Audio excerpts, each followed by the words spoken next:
সম্মানীয় দর্শক বন্ধুগণ, পশ্চিমবঙ্গ সরকারের তরফ থেকে লক্ষ্মী ভাণ্ডার, বৃদ্ধ ভাতা, বার্ধক্য ভাতা থেকে শুরু করে কৃষক বন্ধু সহ সমস্ত প্রকল্পের টাকা দেওয়ার ব্যাপারে নিয়ম পরিবর্তন করার সিদ্ধান্ত নেওয়া হয়েছে।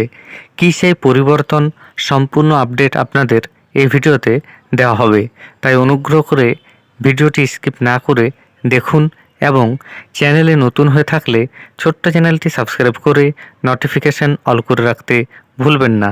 দেখুন এই বিষয়ে কি বলা হয়েছে। ট্যাব কাণ্ডের জের সব প্রকল্পের অ্যাকাউন্ট সংযোগে ওটিপি বাধ্যতামূলক করছে রাজ্য। দেখুন, বলা হচ্ছে হ্যাক হোক বা ৯৬, সাধারণ মানুষের হকের টাকা কোনোভাবেই যেন অন্য অ্যাকাউন্টে যেতে না পারে। সাম্প্রতিক ট্যাব কাণ্ডের পর সবার আগে এটাই নিশ্চিত করতে উঠে পড়ে লেগেছে রাজ্য সরকার। সামাজিক প্রকল্পে টাকা পাঠানোর গোটা প্রক্রিয়া লিক প্রুফ করতে তাই ওটিপি ভেরিফিকেশনকেই অস্ত্র বানিয়ে ঘুঁটি সাজাচ্ছে নবান্ন। কন্যাশ্রী হোক বা তরুণের স্বপ্ন প্রকল্পে ট্যাব সরকারি নথিতে অ্যাকাউন্ট সংযোগের সময়ই প্রতারণার যাবতীয় সম্ভাবনা ছেঁটে ফেলতে উদ্যোগী হয়েছেন মমতা বন্দ্যোপাধ্যায়। অর্থাৎ ওটিপি দিলেই টাকা পাওয়ার বিষয়টি নিশ্চিত হবে, নতুবা নয়। ট্যাব কাণ্ড নিয়ে এই মুহূর্তে তোলপাড় চলছে রাজ্যে। একাদশ দ্বাদশ শ্রেণীর যে পড়ুয়াদের ট্যাবের টাকা পাওয়ার কথা ছিল, তাদের অনেকের প্রাপ্য সীমানা পেরিয়ে জমা হয়েছে বিহারের অ্যাকাউন্টে। প্রাথমিক তদন্তে মনে করা হচ্ছে একটা বড়সড় গ্যাং কাজ করছে এর পিছনে। মমতা বন্দ্যোপাধ্যায় অবশ্য জানিয়েছেন কেউ বঞ্চিত হবে না, প্রত্যেকে ট্যাবের টাকা পাবে, যদিও সেটা তাৎক্ষণিক সমাধান। মুখ্যমন্ত্রী তাই নির্দেশ দিয়েছেন সামাজিক সুরক্ষা প্রকল্পকে লিক প্রুফ করার, কারণ প্রত্যেক ক্ষেত্রে সরাসরি টাকা পাঠানো হয় উপভোক্তাদের ব্যাংক অ্যাকাউন্টে। তার জেরেই চিন্তাভাবনা শুরু হয়েছে ওটিপি ভেরিফিকেশনের। ইতিমধ্যে এই ইস্যুতে রাজ্যের শীর্ষ স্তরে একাধিক বৈঠক হয়েছে। অর্থসহ বেশ কয়েকটি দপ্তরের কর্তাদের সঙ্গে বিশেষজ্ঞ আধিকারিকদেরও আলাদা বৈঠক হয়েছে। তারপরেই ওটিপি ভেরিফিকেশনের ফর্মুলায় প্রাথমিক ঐকমত্য এসেছে। এর অর্থ কি আধার যাচাই, লক্ষ্মী ভাণ্ডার সহ বেশ কিছু প্রকল্পে উপভোক্তার প্রাপ্তি নিশ্চিত করতে আধারের সাহায্য নেওয়া হয়।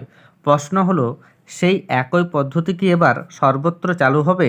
রাজ্যের আধিকারিক মহল অবশ্য সে কথা বলছে না। এই প্রক্রিয়াকে বলা হচ্ছে leak proof direct benefit transfer, DBT.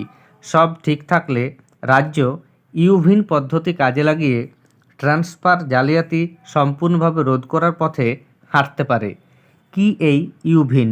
এক আধিকারিকের ব্যাখ্যা, ইউনিক ভেরিফিকেশন অব ইন্ডিভিজুয়াল বা ইউভিন হলো অ্যাপ্লিকেশন প্রোগ্রামিং ইন্টারফেসের সাহায্যে প্রকল্পের উপভোক্তা তালিকা আর আধারের প্ল্যাটফর্মে থাকা নির্দিষ্ট কিছু তথ্যের সংযুক্তিকরণ। সেক্ষেত্রে উপভোক্তার আধারের সঙ্গে যে মোবাইল নম্বরটি সংযোগ রয়েছে তাতে ওটিপি পাঠানো হবে। তার থেকে সুনিশ্চিত করা হবে উপভোক্তার ব্যাংক অ্যাকাউন্টেই টাকা যাচ্ছে কিনা। এই পদ্ধতি আধার শেডিং নয় বলেই দাবি প্রশাসনের। এখানেই শেষ নয়, উপভোক্তাদের ব্যাংক অ্যাকাউন্টে দুভাবে টাকা পাঠায় রাজ্য প্রশাসন। কিছু প্রকল্পের ক্ষেত্রে ট্রেজারি থেকে সংশ্লিষ্ট প্রকল্পের নোডাল অ্যাকাউন্টে টাকা পাঠানো হয়, সেখান থেকে টাকা ট্রান্সফার হয় উপভোক্তার ব্যাংক অ্যাকাউন্টে।